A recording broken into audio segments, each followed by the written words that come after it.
always hated road trips. I'm not using the term hate lightly. I've always absolutely hated long car rides, especially as a child.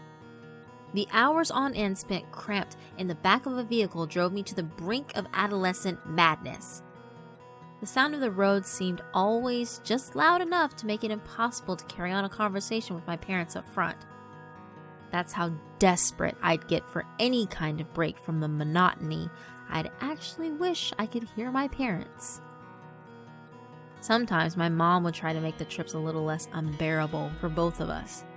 She'd buy a stack of comic books or a couple of new action figures and hide them until the dreaded day would arrive. Naturally, I knew about them and would usually end up looking at them beforehand, completely sabotaging the attempt. I guess I've just always hated waiting, really. I'm going to tell you about one of these trips. The most mind-numbingly boring trip yet from my home in New York to my grandparents' house in Arizona. Yes, we drove to Arizona, and I'd already read all the comics days earlier. We stopped at a couple of hotels for the night along the way, and I got to stretch my legs in school playgrounds if we happened to pass one when it was closed. But the majority of my time for days straight was spent seated, upright, seatbelt on, enveloped in the unforgiving drone of tires on pavement. I don't even know what state we were in when I saw the first billboard. It was weather-worn, paint peeling, almost covered by overgrown trees.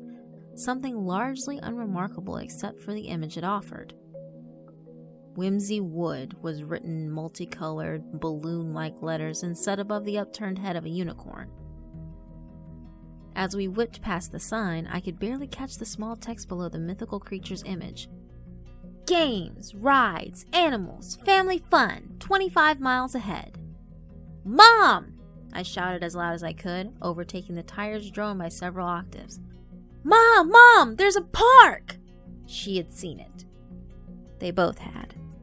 My father driving took his eyes off the road for a split second as the two exchanged an unsure glance. It was a look I understood despite having never seen it before. They didn't want to stop there. Mom? I must have sounded incredibly pathetic, even though I wasn't trying, because she turned back with a smile. Okay, she said, if it's open, and we'll see how much it costs to get in. That was all I needed to hear. Now I was bouncing in my seat, utterly enthused. I just felt renewed, sharper, and more alert after the stagnation of an endless highway. I watched the occasional car pass by and looked into their windows whenever possible. I looked for another kid like me, maybe coming back from the park. If I saw one kid with a Whimsywood pennant or an oversized stuffed animal or even a simple smile on their face, I would just know the park was open. Every car that passed was empty, though. Well, except for the grown-ups, but who cared about them? I tried to convince myself that the random sights on the side of the road were signs the park was indeed open. A soiled baby doll with a hole in its face, a colorful blanket fluttering in the branches of a dead tree, even a sock monkey reclining on the road's center divider line. There were enough children passing through to leave those signs, so I was more and more convinced this was going to be awesome. A second billboard whizzed past. The same Whimsywood logo, the same unicorn's head, the same state of disrepair. Hanging off the billboard was a small wooden sign painted with red letters, "Open!" Mom! Dad! I know, I saw it. My dad turned to Mom again with a chuckle. Well, I guess we're going. The final Whimsywood sign stood at the end of a gravel driveway that trailed a long way off behind the tree line. The sign was much like the billboards, but despite being in better repair, it actually seemed even older. The lettering was hand-painted in an old-timey style, and the text beneath the unicorn head differed slightly. Games of chance, mechanical rides, rare animals, wholesome fun for Junior and Sis. Dad didn't really like the idea of taking the gravel stretch. He grumbled and complained the whole way down as the tires crunched stone and kicked things up into the undercarriage. I heard a few curse words in there, but all I cared about was the fast approaching fun. Past the trees, the Whimsywood Park was spectacular. On the drive in, we were overlooking the entirety of the property, several cleared acres with a short, long building essentially acting as a gateway between the downward sloping driveway and the gaming booths, petting zoo, and carnival rides toward the back. I was probably vibrating at a dangerous frequency at this point, like I was on the world's biggest sugar rush. "Wow," Mom remarked. "It's actually pretty nice." Dad started the car down the slope toward the parking lot with a deep sigh. The parking lot was about half filled with cars, which is probably a bit surprising to my parents. The minivans and station wagons scattered throughout the gravel expanse proved that, yes, Whimsywood was open. I didn't think anything of it, though, racing to the front doors of the building to see if they were locked. "Hey!" Dad called out as I bolted forward. I froze in place, thought about what I must have done wrong, and sheepishly made the walk back to his side. Together, the three of us approached the building. More waiting. Dad pulled the door open and held it for Mom and I. Me first, of course.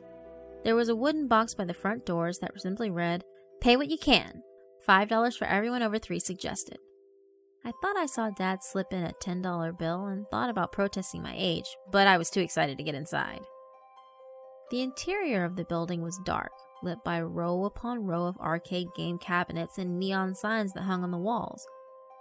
The signs weren't for any specific products, but were more along the lines of general concepts. Fun, groovy, and tubular. Stuff like that. One that sticks in my mind just confusingly read, "Superpower." I hadn't really been to an arcade yet at the time, so this had my jaw dragging on the floor. Now that we were indoors and there was no chance of getting backed over by a van, I was free to run around like a lunatic. I was quickly lost amid the beeps and shrieks and computerized music of about 100 video games. I checked them all out. A centipede-like game called Skull and Crossbow caught my attention the most. It had a little boy with a crossbow at the bottom of the screen, firing upward as skeletons and skulls rolled across a graveyard, inching closer and closer to him. I ran back to my parents, and Mom already had a handful of quarters prepared for me. I played it for a while, but couldn't get very far without dying, so that fun was over pretty quick. When I returned to my parents this time, they were talking with a third adult. She was a squat, heavy-set woman with stringy black hair and nasty, neat black dress clothes. She wore a unicorn horn on her forehead, attached with an elastic band. "Well," Dad said to the round lady, "here's the boy." The way he said it was the same as saying, "Okay, here's my way out of this conversation." The round lady turned and leaned down to face level with me. Her face was wrinkled, worn, and old like the signs. She said hello to me with a large, yellowish smile, and her breath smelled like urine. I didn't answer her, instead clinging to my mom's leg. "He's shy," she explained. "It was nice talking to you." We quickly exited and headed to the large clearing behind the building. "Who is that?" I finally asked when we were out of earshot. "She works here," Dad said flatly. He paused and added, "Couldn't get a word in edgewise." We took a few steps before Mom and Dad exchanged the agitated look once again. For about 15 minutes, I ran from one attraction to the next as Dad repeatedly checked his watch. I didn't care. This was my one chance to actually enjoy myself. I wanted to take my dad's watch and smash it. I wanted to stay here, not go to stupid Arizona. The petting zoo had the usual fare: goats, chickens, and a hell of a lot of feces. An old man sat on a hay bale in the center of the petting zoo as other kids around my age harassed the birds and acted wary of the goats. The old man was dressed a lot like the round woman, right down to the plastic unicorn horn on his head. He smiled at me. After I did the customary amount of petting and stepping in shit, the old man beckoned me over. I kept a safe distance from him, but I did approach. As I stood a couple of feet from the old man, he cast his gaze down at the straw beneath his feet. I did the same. Then, he swept a bit of straw aside. Just beneath was one of the chickens. It was motionless, its head twisted several times around. Jostled by the old man kicking the straw, a few maggots twisted and turned out of the creature's beak. I locked eyes with the old man, who was still smiling. "Don't tell the other kids," he whispered. "They'll all want to see." He put his finger to his leathery, black speckled lips as if to shush me. I always loved animals, and even if I hadn't, this would have still been disturbing. I ran back to my mom with such an awkward gait that she instinctively knew to kneel down and catch me as I reached her. "What?" she asked. "What is it?" "There's a dead chicken." "Oh. It was under the straw by that man." "Well, I'm sure he'll get rid of it. Sometimes animals get old and they pass on. Remember, we talked about that?" As you no doubt already know, that wasn't the problem I was having with the whole situation. Still, I didn't really have the mental tools to figure out exactly how I should clarify the situation. I held hands with my mom and dad, almost hanging between them, decided what I wanted to do next in the park. That's when an announcement echoed through the park, carried by rattling tinny loudspeakers mounted on telephone poles. Welcome, Whimsywood wee ones. Hurry to the Lumberjacks Timber Tunnel. All you little lumberjack and lumberjills, toddle on over to the tunnel and get ready to laugh. The announcer did a passable goofy impression mixed with the hype style of an ad for a monster truck rally. "How about that?" Mom asked. "Want to do that?" I felt a little less sick now, almost entirely forgetting anything was wrong in the first place. "Sure," I perked up. The Timber Tunnel was like any given theme park tunnel ride. A metal track, a roller coaster styled cart, and a long tunnel the tracks lead into. The mouth of the tunnel bore flat plywood trees and a stand-up cutout of a burly lumberjack that looked like it had been left out in the rain for about a century. It was faded and worn, most of its facial features missing aside from a thick beard. I got into the cart at about the back. Other kids were already piling in, and there was a real sense that I might get shoved or kicked if I tried to work my way in any sooner than I did. The round woman was standing by the cart, making sure everyone was safe and secure by manhandling them to see if they'd come loose from the cart. Nearby, 2 people in a less than convincing 2-man unicorn costume pranced and trotted around, the lead man making whinnying and snorting sounds. Next to me in the cart was a dweeby kid with Coke bottle glasses and a green and white striped shirt. He had a blob of snot rolling down his upper lip, which he would continually snort back up as he looked around in wonder. If this kid smiled any wider, his head would have fallen off. When the round woman finally worked her way to the back of the cart, she jerked and jostled me roughly, her hands darting from my arms to my chest, to my leg, and bumping my crotch in a way that gave me a fleeting feeling of extreme unease. It happened so quickly that she was already moving on before I could even croak out a word. And with that, the cart went off. All the kids waved to their parents, who waved back again. My hands were solidly on the metal bar that held kids in place as I stared toward my parents, still dumbfounded by what just happened. Mom and Dad waved, their look of happiness turning to concern over my appearance just as I disappeared into the tunnel. After this all happened, all I wanted was to forget the song. Lumberjack Dan, clearing all the trees, working on the land. Lumberjack Dan, a hard day's work for the lumberjack man. It issued from unseen speakers over and over again with no variation. It was set way too loud, and a couple of kids ahead of me clasped their hands over their ears. Most just laughed, and one said, "It's not bad, you guys are gay." We passed painted scenes of forest landscapes and little animatronic lumberjacks. They had about the same range of animation as desktop drinking bird toys, and were about the same size. It was like being on the train in a miniature train set. As we rounded a curve, the song loop sped up like the cassette tape was being played on fast forward.